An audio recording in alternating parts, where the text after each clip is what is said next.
మీకు గతంలో పరిచయమా sir Ravi?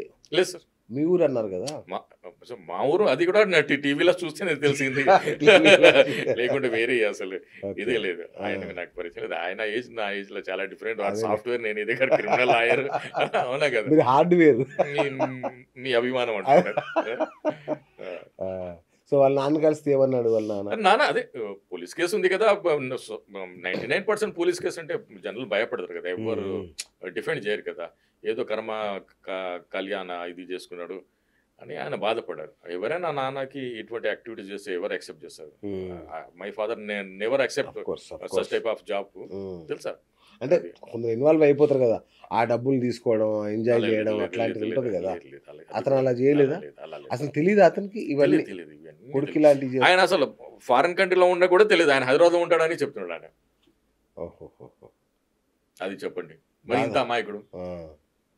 Foreign కంట్రీలో ఉన్నాడని ఆ విషయం కూడా వాళ్ళ ఫాదర్‌కి చెప్పలేదు అతను. ఓకే.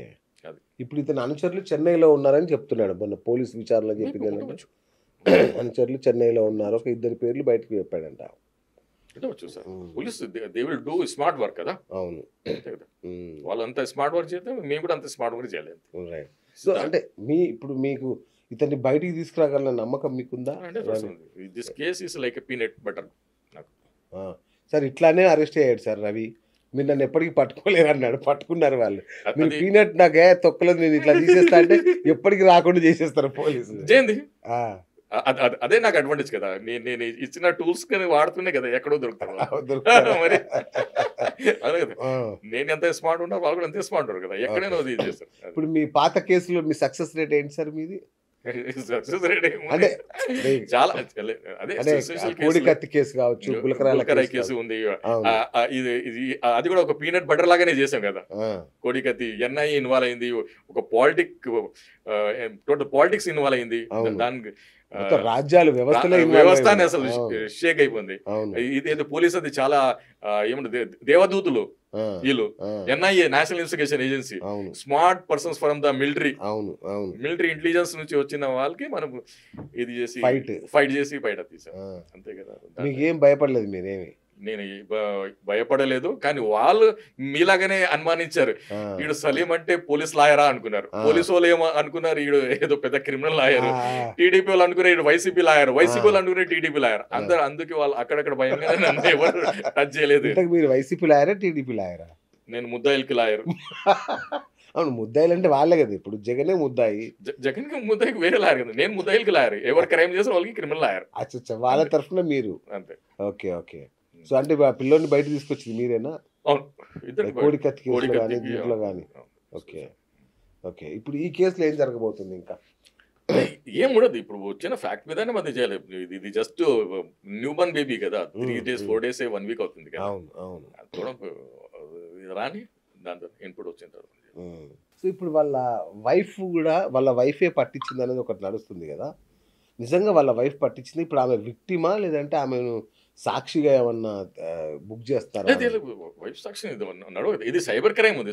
దీంట్లో అవును. డిఫాక్టో కంప్లైంట్ అంటే ఎవరు ఫిలిం ఛాంబర్ ఉన్నారు. అవును. వాళ్ళు సాక్షిగా వస్తారు కదా! ఓకే. వాళ్ళకి ఎంత లాస్ అయింది. వాళ్ళు ఇప్పుడు 23,000 crore లాస్ అయింది. అంటే వాళ్ళు బ్యాలెన్స్ షీట్ రాయాలి కదా అది. అవును. అవును. మాకు ఈ పైరసీ వల్ల ఇంత లాస్ అయింది. అవును కదా! అవును. అవును. ఎవరైనా కానీ ఇప్పుడు కరెక్ట్. నేను ఈరోజు అడ్వకేట్‌గా ఉన్నానంటే ఏదో కాలేజ్ నుంచి పాస్ అయ్యి వచ్చాను కదా! అవును. అంతే అవును గదా! కదా! అవును. లేదు నేను సినిమాలాగా నేను టై యేసుకుంటాను, కోట్ యేసుకుంటానని అవ్వదు కదా! అవును. సో, వాళ్ళు చెప్పిన మాట కూడా దానికి ఎంత వాల్యూ ఉంది మనం కూడా చెక్ చేస్తాం కదా! హ్మ్. రైట్. ఇప్పుడు రవి నేపథ్యం ఏంటి సార్ అసలు? అంటే ఆయన ఎందుకు ఈ మార్గాన్ని అంత నాలెడ్జ్ ఉంది టెక్నికల్‌గా అద్భుతమైన వ్యక్తి గదా! ఎందుకు ఎంచుకున్నాడు అనుకుంటున్నారు? మీ మీ ఆలోచన. Yes. Very very good questions yes తెలుసా? సార్.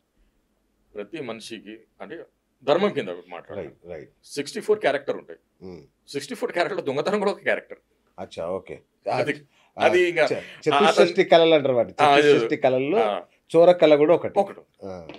అది సమాజంలో కామన్‌గా ఉంది. ఆ! అంతే. అంటే అతన్ని ప్రేరేపించిన సంఘటనలు గాని అది అట్లాంటివి? ఏమి మనకు మనము 1 to 1 ఇలా కూర్చొని మాట్లాడలేదు కదా! నిన్న వెళ్ళాను నేను ఫ్రైడే కదా! నిన్న నమాజ్‌కి వెళ్ళాలంటే ఓకే. మనకు రిలీజియస్ ఫీలింగ్ ఉంటది కదా! అవును. 1 to 1 అవును. 2 మినిట్స్ మాట్లాడి మీ ఫాదర్‌కి ఏమైనా చెప్పాలంటే చెప్పు నేను వెళ్లి చెప్తానన్నాను. లేదు లేదు సార్ నేను బాగున్నాను మీరు చెప్పండి అన్నారు. అంటే మరి ఎవరు కస్టడీలో ఉన్నారు వాళ్ళకి ఫీజ్ ఇస్తా అన్నాడా?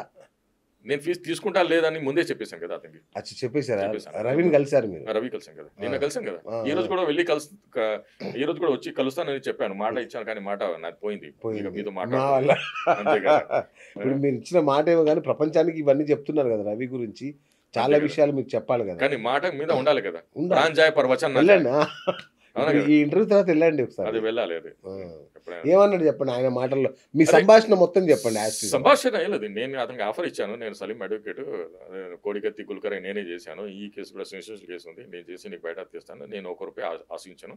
మీ ఫాదర్ దగ్గర వెళ్ళాను, సైన్ తీసుకొని కన్సల్ట్ కావాలి కదా నీకు. ఆయన నేను నిరాకరించాడు. మీ పుణ్యం పనికి వెళ్తున్నారు కదా సార్, ఆ పుణ్యం మీరు అతనితో పంచుకోండి, అతను సైన్ తీసుకో అన్నాడు ఆయన. నీ దగ్గర వచ్చాను, ఆ. నువ్వు సైన్ చేస్తే నీ కేసు వాదిస్తానని చెప్పాను. ఆ. అదే విషయాలు ఏమన్నాడు? అన్నాడు.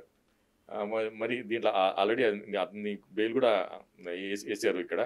ఎవరు వేశారు బెయిల్? గోపి అని ఒక లాయర్ ఉన్నాడు, అచ్చా. ఆయన వేశారు. ఆయన కూడా మాట్లాడారు, సార్ మీ ఇంత పెద్ద లాయర్ అక్కడి నుంచి వచ్చారంటే సంతోషపడుతున్నాను సార్, మీ సహకారాన్ని తీసుకుంటానని అన్నారు. సరే నేను ఇచ్చిస్తాను లేదు అని ఆయన అన్నాడు. సార్ ఇంకా ఒక కేసులో బెయిల్ వేస్తే ఇంకో 5 కేసులు కూడా రెడీ చేశారు అని అన్నాడు.